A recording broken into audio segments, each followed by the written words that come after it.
Hello guys, good morning.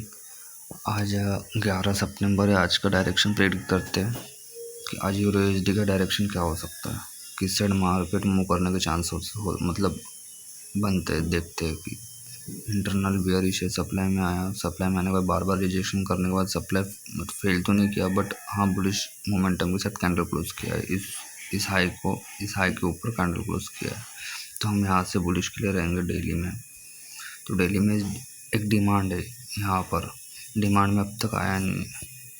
ठीक है, demand में अब तक आया नहीं है, तो हम इस लेग में अगर H4 में बियरिश चौक हुआ होगा तो हम बियरिश रहेंगे H1 के और डे 1 के डिमांड तक, डेली के डिमांड तक। हम इस लेग में अगर H4 में बियरिश चौक किया तो हम इस डिमांड तक बियरिश रहेंगे।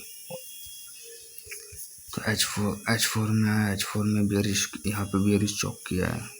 ठीक है, यहाँ से जब बियरिश चौक किया है इसका मतलब हम डिमांड तक सेल कर सकते हैं इस लेग में।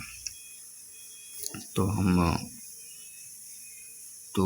इस ब्रेक किया, कैंडल क्लोज किया, चौक करने में कैंडल क्लोज किया, देन इस H4 के सप्लाई में आया, H4 के सप्लाई में आके अगेन रिएक्शन दे रहा है।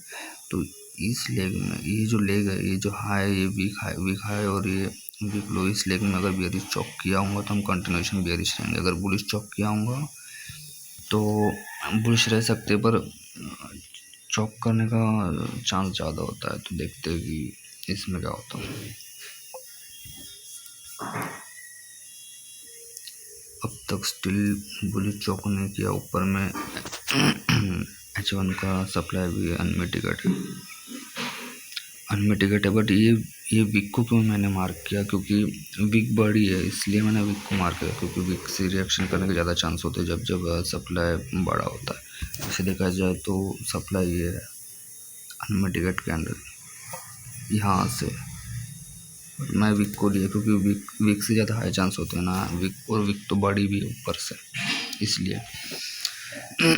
तो यहाँ से H1 का टेम्पलेट बनता है कि ये लोग को स्वीप करके इस सप्लाई से नीचे आए फर्स्ट टेम्पलेट, या फिर H4। वैसे भी तो H4 के सप्लाई में तो आ ही चुका है, तो ये फ्रैक्टल जो है, छोटे छोटे फ्रैक्टल बन रहे, उसको फॉलो करे डे 1 की डिमांड तक। ये दो टेम्पलेट रहेंगे हमारे H1 में।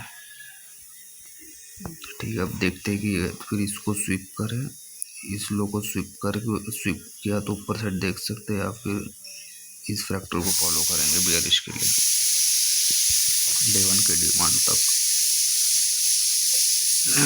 वैसे आज CPI भी है, तो CPI की वजह से ये साइडवेज चल रहा है। CPI मेरे हिसाब से CPI तो बुलिश के साइड ही आना चाहिए।